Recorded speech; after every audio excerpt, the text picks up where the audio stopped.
California Pop, The Evolution of Mid-Century Subcultural Southern California by Dorian McDougall. Chapter 15, Reveling Our Way to Ruin. Section title, The Lone Eagle. As a way of creating a symbolic link between the United States and France and advancing aviation technology, Frenchman and New York hotelier Raymond Ortigue put up a $25,000 cash prize for the first man to fly non-stop from New York to Paris, or vice versa. The purse attracted some of Europe's most illustrious aviators, as well as a 25-year-old wing walker and airmail pilot from Little Falls, Minnesota. Though Charles Lindbergh was an unknown in a field that included many of the country's reigning aero heroes, a group of St. Louis businessmen were willing to put up $15,000 in hopes the notoriety associated with a successful crossing would establish St. Louis as the air capital of the nation rather than those West Coast backwaters, Los Angeles and San Diego, that seemed to be drawing all the attention. So with cash in hand, Lindbergh went shopping for an aeroplane theoretically capable of making the 3,600-mile transatlantic flight and was turned down by every manufacturer he approached. They would sell the plane, but only if they chose the pilot. None would entrust their reputation to a boyish-looking bush pilot with a history of hard landings.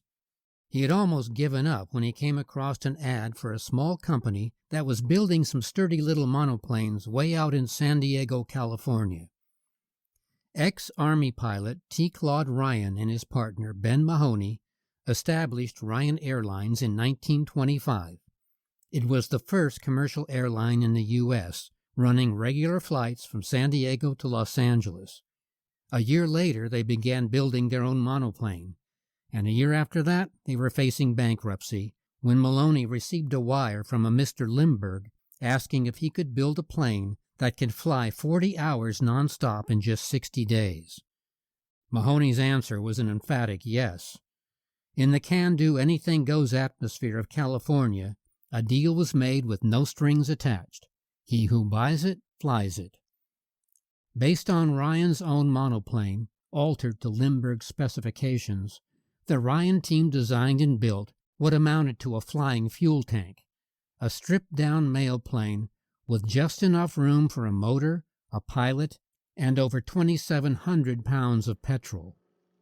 By the time Lindbergh taxied the perilously overweight Spirit of St. Louis onto the rain-soaked runway at New York's Roosevelt Field on the morning of May 20th, 1927, 6 aviators had already been killed attempting to make the same journey.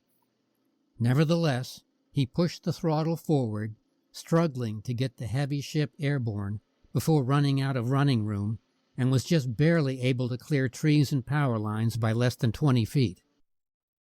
33.5 hours later, 150,000 Parisians greeted Lucky Lindy as he touched down at Le Bourget Field. The next morning, Charles Lindbergh had become the most famous man in the world. The future of aviation was assured, but it was San Diego where the Spirit was built, and not St. Louis, that reaped the glory and solidified its place as the home of the nation's aviation industry.